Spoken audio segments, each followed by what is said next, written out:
goes into collapse. You see, families have to have mothers and fathers. If you take, if you take one father out of a neighborhood, you see, then the child who doesn't have a father can make up the difference with the other fathers. But when you take 90% of the fathers out by a dynamic, you see, you have really crippled the entire people. So that when the father is removed and he cannot play the role as breadwinner, and the mother play the role as, the support giver of the emotional well-being of the children, then you're going to produce certain kinds of behavioral aberrations.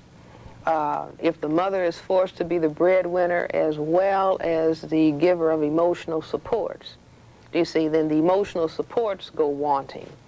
You can produce depression. You see, if a mother, if that balance is not there, the father as the breadwinner, the mother as the primary emotional support of the developing child, if that's not in place, then you can produce symptoms of depression in children. Now, if children are depressed, these are some of the things that they will do.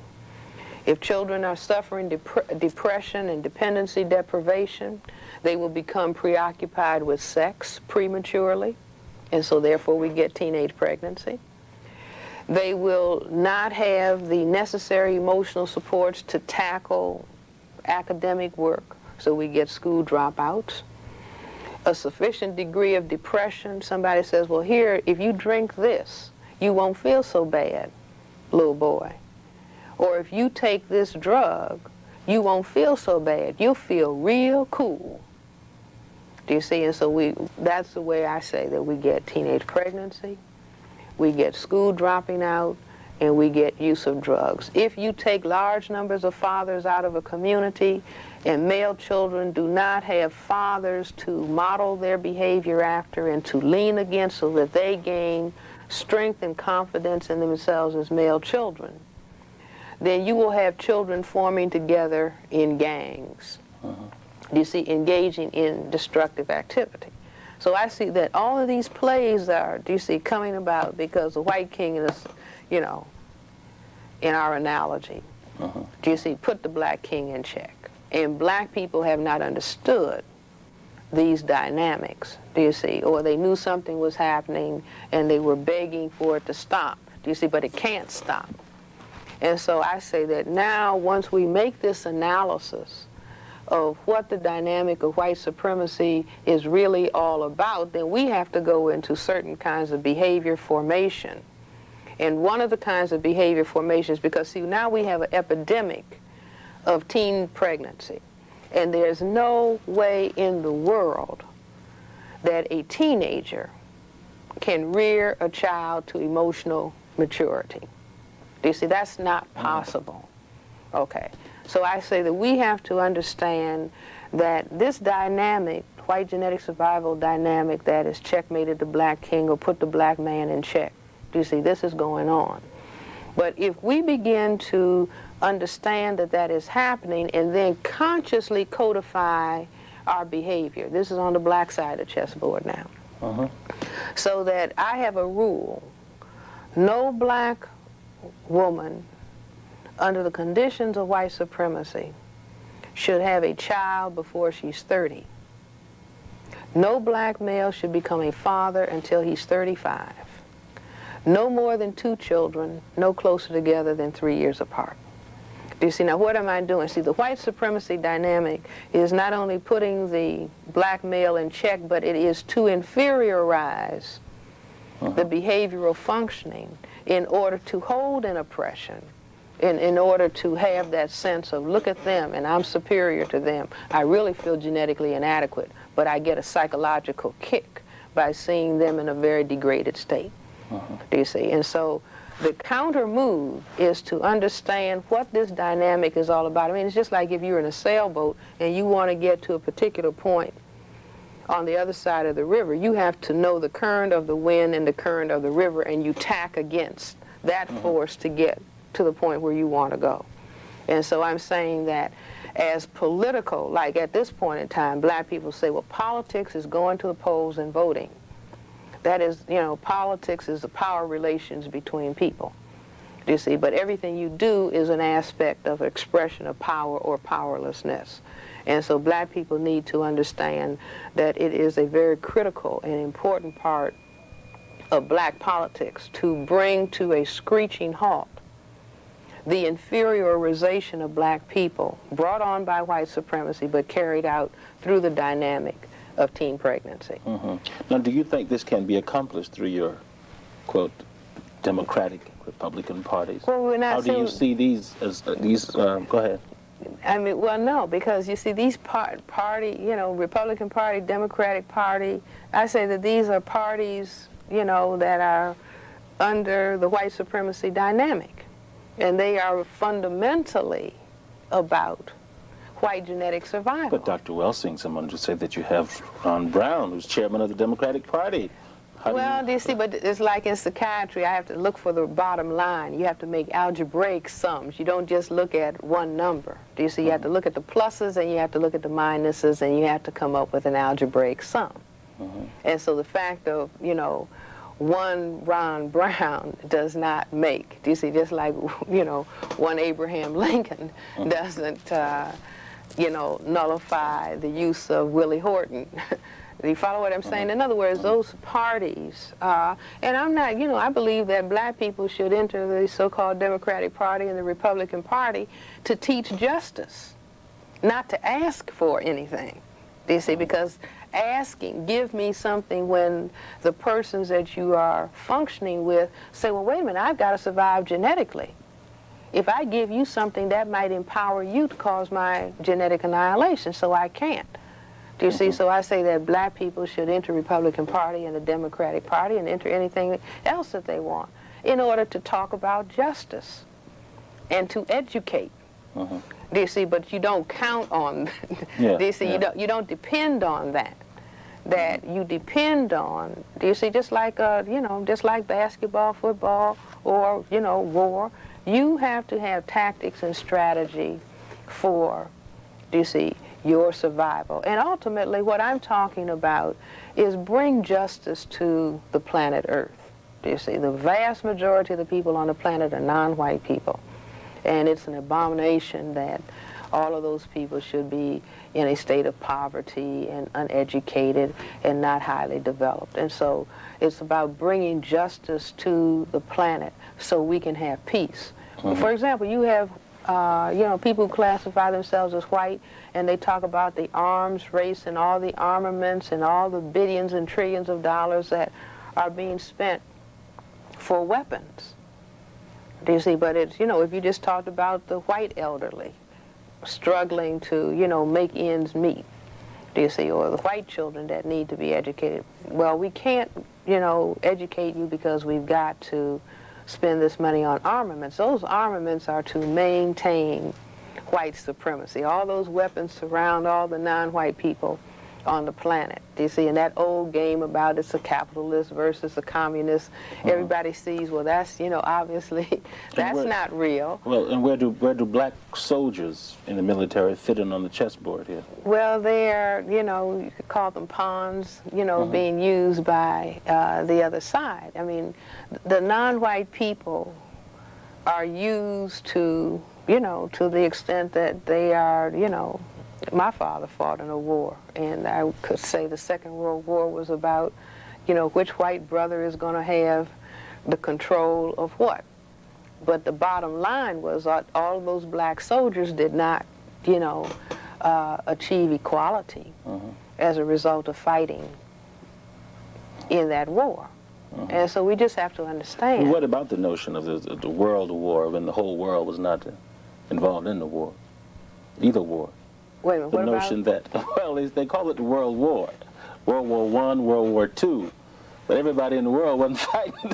Well, large numbers of people in the world, do you see, were brought into the war. Do you see, World War I and World War II, and who's going to have control of what group of non-white people. Large numbers of the world is divided up. Well, I want you to take me into your office, though, without, go right ahead. But not charge me anything. This question again about the impact that white supremacy power is having on black children, because you're in the area of child psychiatry, and adults. What are you seeing in your office? What are some of the problems that you see originating out of? Well, I was talking about the destruction of a positive image of self that is developed in black children simply by looking at television or reading books. Do you see, where they don't see their image and the enhancement of their image? And that's critical for brain-computer functioning. Do you see, if I'm trained not to love and deeply regard myself, then my functioning is being cut in half.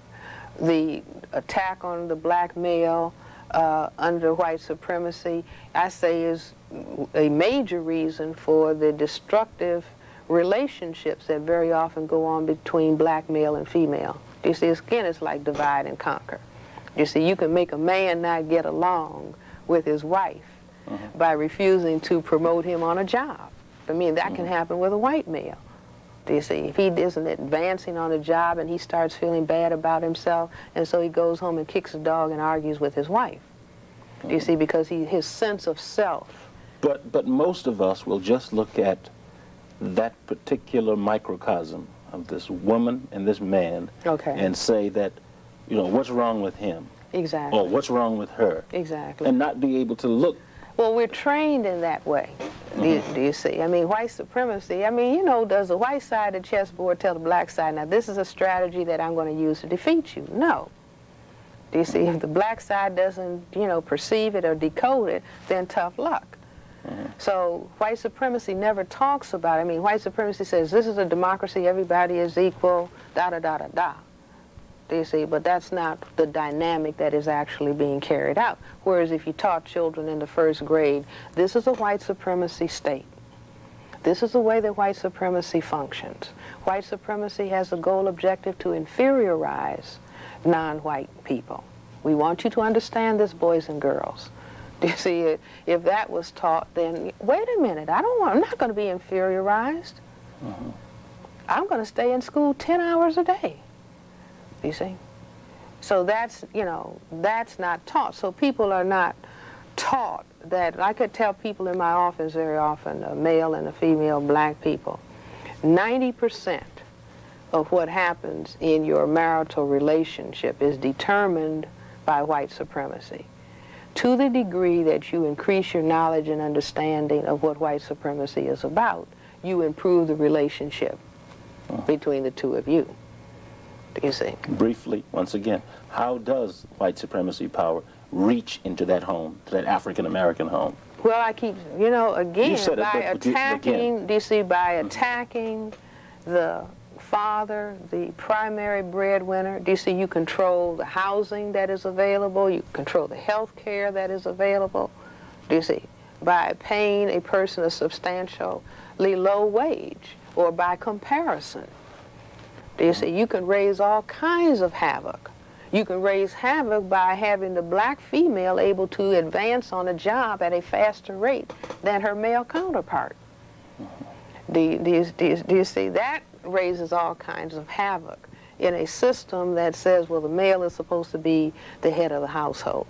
And when you look at the African situation where the family is concerned, you have to say that this is something that has been imposed on us, because the family was not like it is. Exactly. Do you see, we would do well to say we don't have families. I say we have survival units under white supremacy. The family has been destroyed by the dynamic of white supremacy. And at the same time I'm saying that it is, it is our responsibility as black people to decode in detail how white supremacy carries out its destructive dynamic, and then you counter play against it. And I mean very seriously. No children until 30 and 35. Married, no more than 2, no closer together than 3 years apart.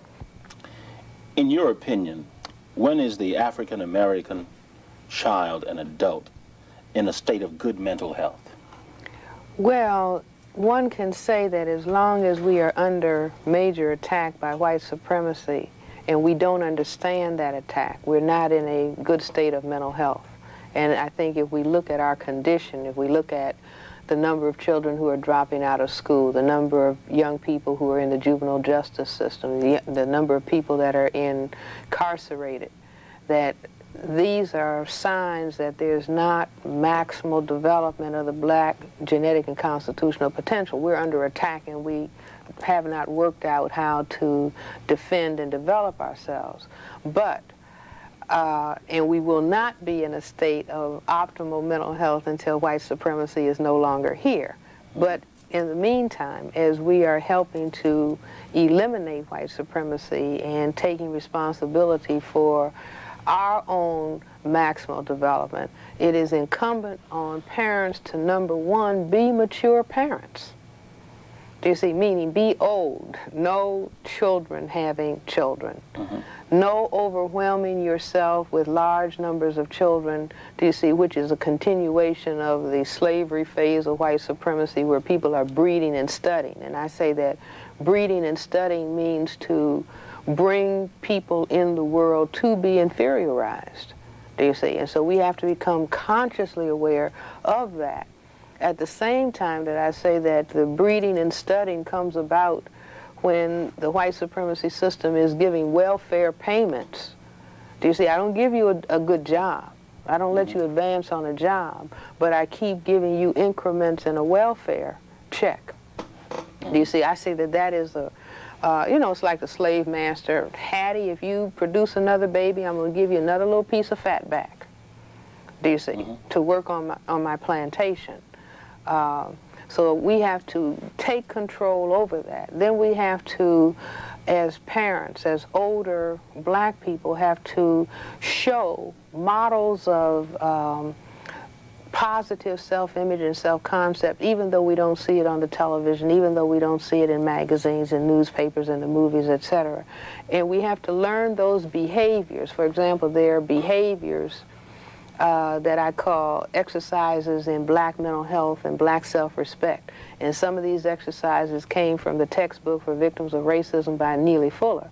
But stop name-calling one another, stop cursing one another, stop gossiping about one another, stop squabbling with one another, stop being discourteous and disrespectful to one another, stop fighting one another, stop killing one another, stop using and selling drugs to one another, stop throwing down trash where black people have to live, work, and play. Did I say stop stealing, stop robbing? Now, as I said, the pressure of the white supremacy dynamic that forces black people to think negatively about themselves and set up negative environmental conditions will produce these negative behaviors. You see, but that's just like somebody putting you in check from the other side of the board. So you have to learn the tactics and strategies, the behavioral tactics and strategies, do you see, that will stop that from happening. So you're constantly on the offensive and the defense about preserving or evolving and developing a very positive image and concept of self. That's key. The second thing is to for black people in this state of siege of racism, white supremacy, do you see, to continue to put a major emphasis on education. And I have been critical. I don't want to talk about another television program, but I don't like the program Sesame Street. I'll tell you why.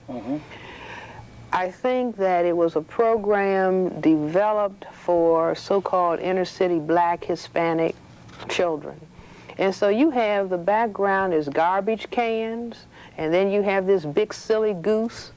Now, if a program is supposed to be about education, I think it should be presented in a very serious manner. For example, if you look at, I don't know if South Carolina gets Mr. Rogers. Oh, yeah, we do. DC, and Mr. Rogers says, "Good morning, boys and girls. Today we're going to go to an ice cream factory."